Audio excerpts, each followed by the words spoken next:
Hello, everybody. My name is Jamille Hawkins, and I am the University of Georgia Family and Consumer Sciences agent for DeKalb County. Today on Commit to Be Fit, we're almost there. We are going to be talking about how you spend makes a difference in your fiscal wellness. So committing to be fit is not just you losing weight or whatever your health goals are. It is also about your financial wellness as well. So today, that's what we're going to talk about, and let's jump right in it. So some of the vocabulary that we are going to learn today are fixed expense, which is expenses that do not fluctuate or change over time. Variable expenses, which are expenses that change as the quantity of the goods or the services change. Occasional expenses are expenses that do not occur on a regular basis.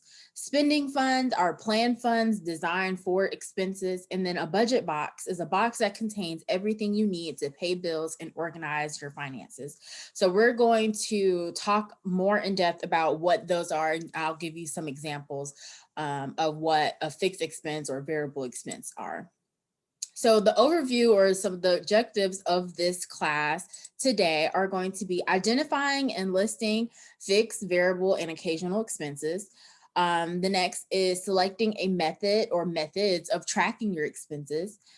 Third is determining how much money to save for unexpected and occasional expenses. Fourth is develop skills to manage your expenses. And then the fifth is designing a plan with your family for developing money saving habits.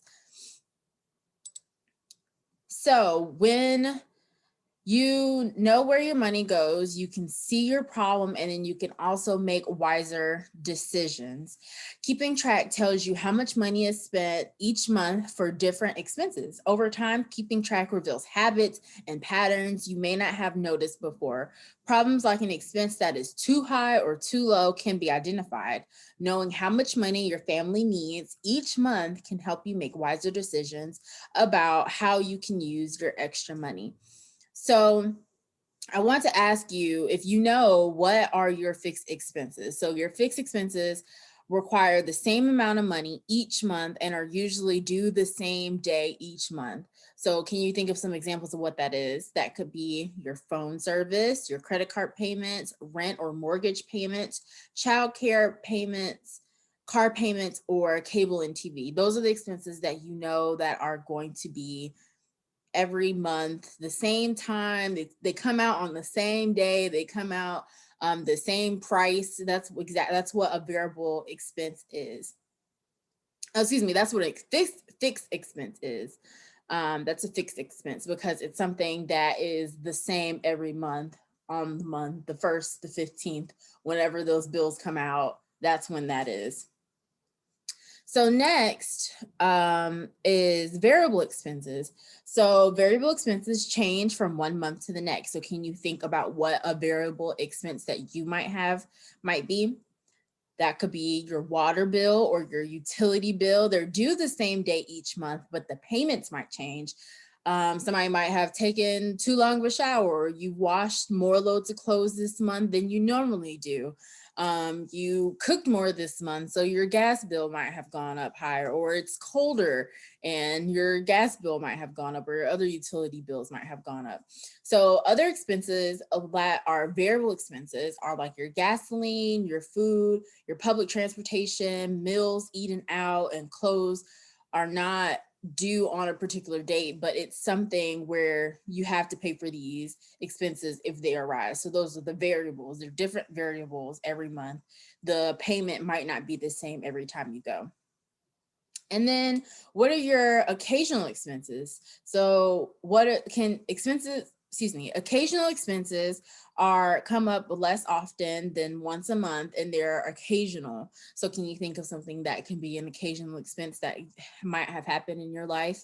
That could be a car repair, gifts for the holidays, birthdays, special occasions, Valentine's Day, anniversary, kids' birthdays, your birthday, spouse's birthday, partner's birthday, whatever the case may be. Insurance and license for your car. These expenses are frequently left out of spending plans or budgets, but they can cause financial difficulty because, if your car breaks down and you don't have the money saved for it, your car is still broken down and you have to get from point A to point B. You have to go to practice with your children. You have to go to work. You have to do this. You have to go grocery shopping. It's something where you have to plan for that to arise and have that money saved, so that you know what everything is.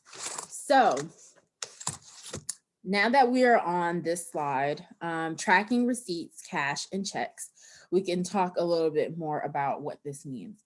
So keeping track of your spending to find out how much money goes out for expenses. You want to save your receipts, and then you want to keep track of your variable and occasional expenses by saving your receipts as well. So if you knew that you have to get an oil change every 3, 4, 5 months, then that means that how much the oil change is going to be, but it's going to happen every 4th or 5th, 6th month, whenever you need it. So that's a receipt that you can save so that you know how much the oil change, or how much you're going to know what the oil change is going to be by that occasional expense. So first, you need an envelope for each expense. So use your envelopes or making your own by writing the name of the expense on the outside of the envelope. So when buying with cash, you always get a receipt so that you know what your expenses are going towards, because when you take the cash out, it's still cash that you're using from whatever your income is. And then you want to place the receipts in that appropriate envelope. So for which of your expenses might the receipt method work well to keep track? Make sure if you use this method, you want to fill out the envelope for each of these expenses as well. So keep that in mind, think about that. So next is your pocket money. Pocket money easily slips through your fingers. You take out $20 and you look back in your wallet and it's gone. Where did you use it on? I don't know. I just, I had it and it disappeared and I spent it. I don't know where it went. So pocket money easily slips through your fingers. A cash book can help you keep track of your spending. Pocket money is the hardest to track and one of the biggest sources of waste in a family budget. So to keep track of pocket money, you want to carry a piece of paper or use an app on your phone. They have like the notes apps on your phone. So when you put the money in your pocket and you add the amount to your list, and as you spend the money, you subtract the amount and take note of the reason of your expense. And that could be an occasional expense. That could be a variable expense as well. It just depends on what you're using that pocket money for. So how much money do you normally carry around with you? What do you buy with your pocket money? Keep that in your head am I just taking the money out just to take the money out, or am I using it for expenses, things that I need to be using instead of using it on things that I don't necessarily need or didn't really budget for when I made my budget before.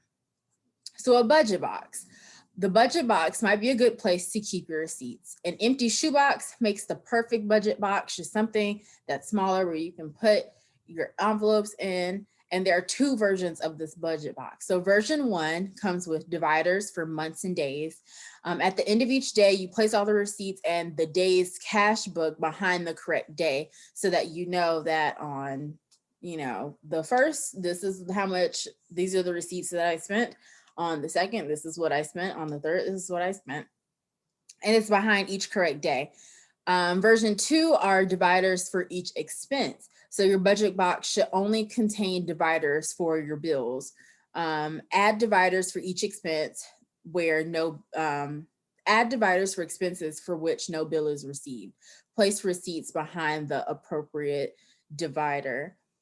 So will anybody be using this method to budget track? I know that you are probably thinking like, oh, this might work for me or this might not work for me, and that's okay.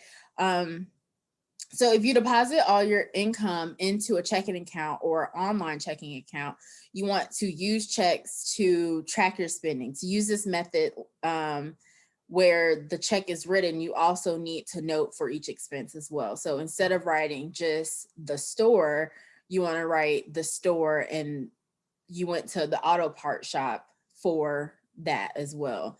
So that if you are using a check, then you know exactly where that went out to instead of just, Joe's store.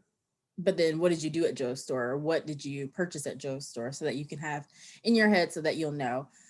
Discussing ways of recording checks so that it's easier to determine for which expense the check was written as well. So if you have checks and you have a partner that uses checks as well as you do, then making sure that you are both writing them out the same way so that you can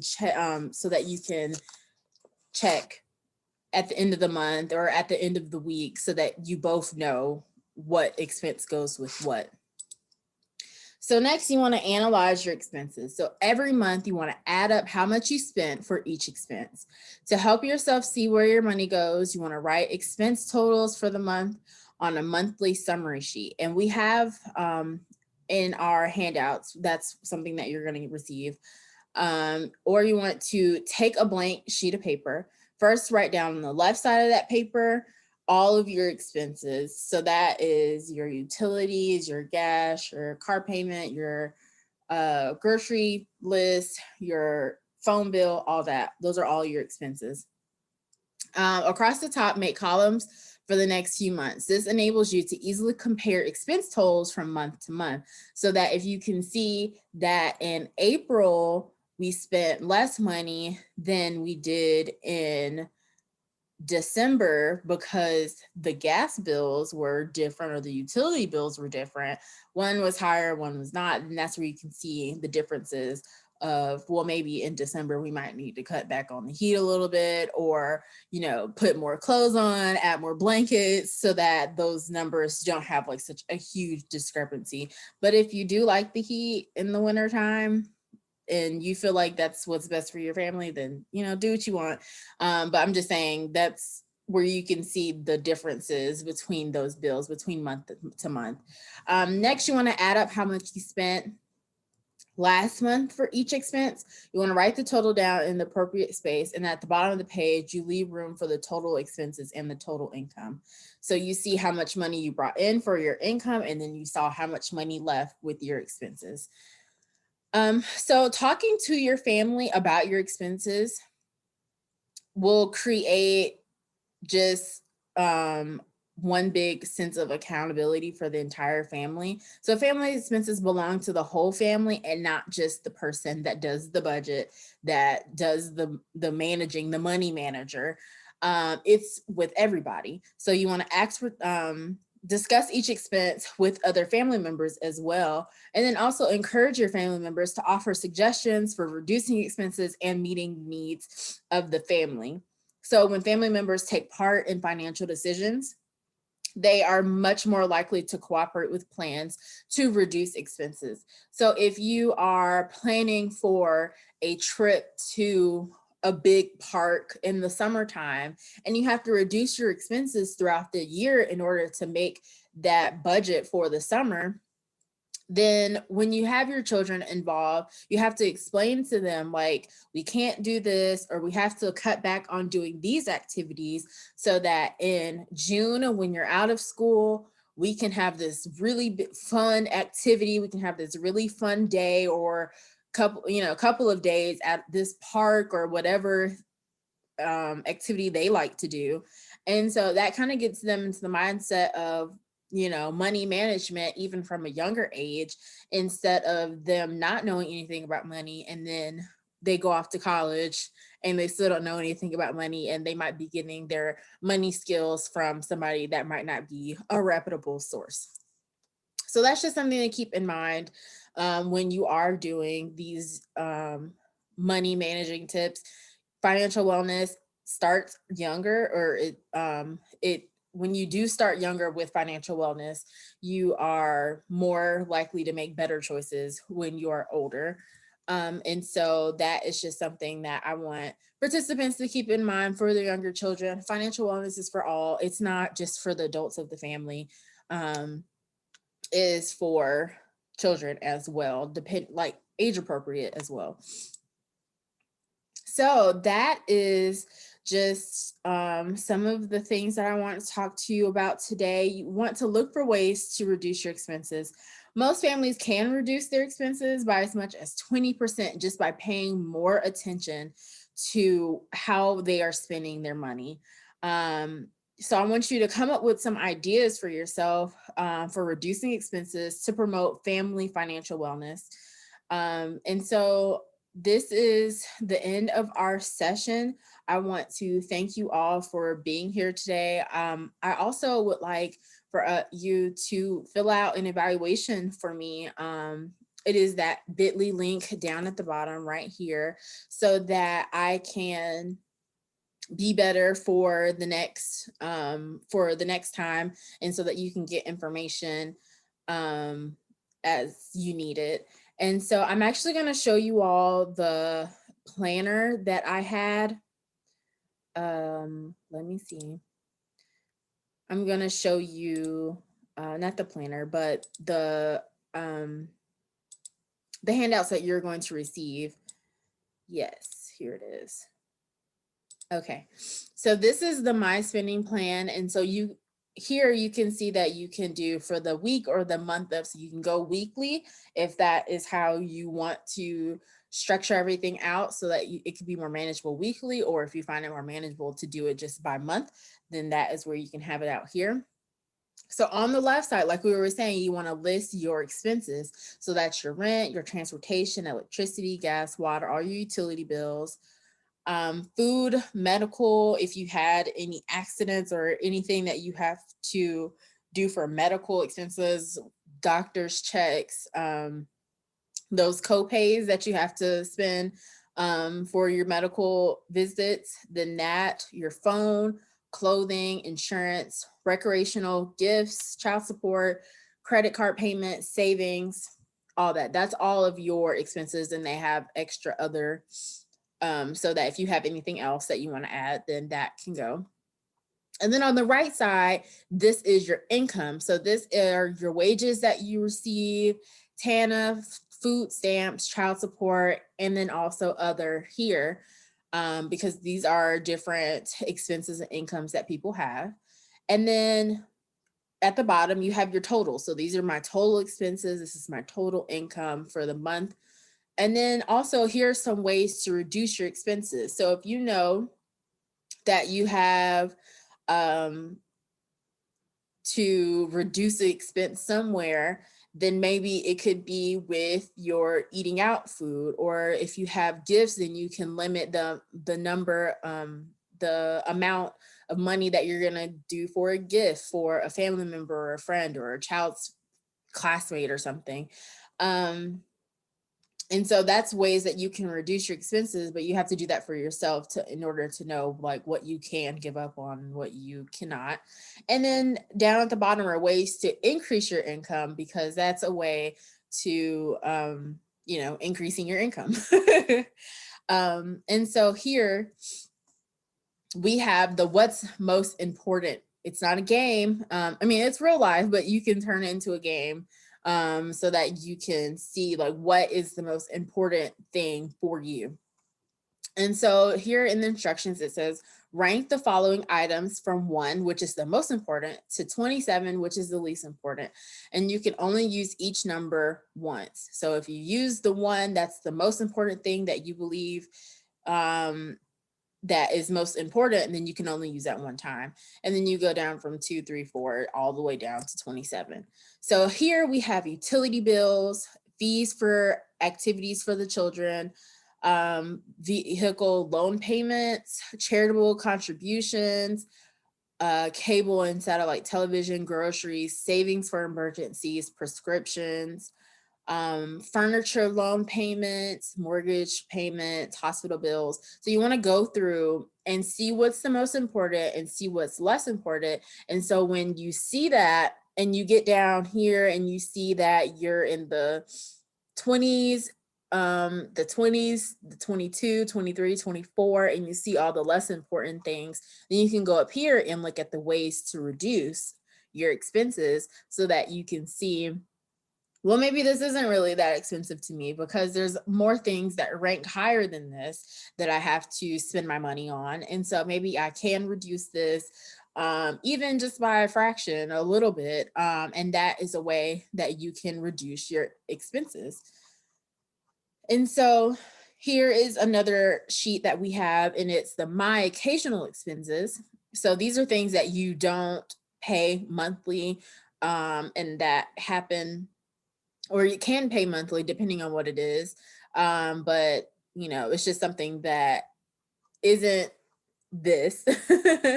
It's not the most important things, or they are important, but they're just occasional. So estimate how much you spend each year for each of the items that are listed. And on the lines provided, add up the total and divide by 12 to determine how much you need to set aside each month to be ready for occasional expenses when they do arise. Like we said, those occasional expenses, like if my car breaks down, I have to go get car repairs and I'm out $500. Do you have that $500 saved somewhere so that you can get your car fixed when the time needs to? And so here are homeowner or renter's insurance. Sometimes the insurance is like you pay every 6 months or every 3 months, depending on what it is. Licenses, registration fees, membership fees and dues, federal income tax, state income tax, property taxes, subscriptions, all those streaming services, that's a part of these subscriptions, clothing, school supplies, anniversaries, weddings, doctor, dentist. And so then you have your total, you see how much you pay for that yearly, and then you divide that by 12 by month. And then this will end up being the amount of money you need to save per month in order to be able to pay for these occasional expenses as well. So I just wanted to give you that short overview of what those handouts are, just in case you received them and didn't quite know what to do with them. And so I just wanted to say thank you. Don't forget to fill out the evaluation form. If you have any comments or questions or concerns, or you just want to say hi, you can email me at, here it is, let me find it again. You can email me at Jamille, JAMILLE, period, Hawkins, HAWKINS, at uga.edu. Here is the bit.ly link. You'll receive that with the handouts, with the handouts link. And that is all for today. I just wanted to say thank you again. Let's continue to committing to be fit for 2021. Thank you. Hope you have a great day.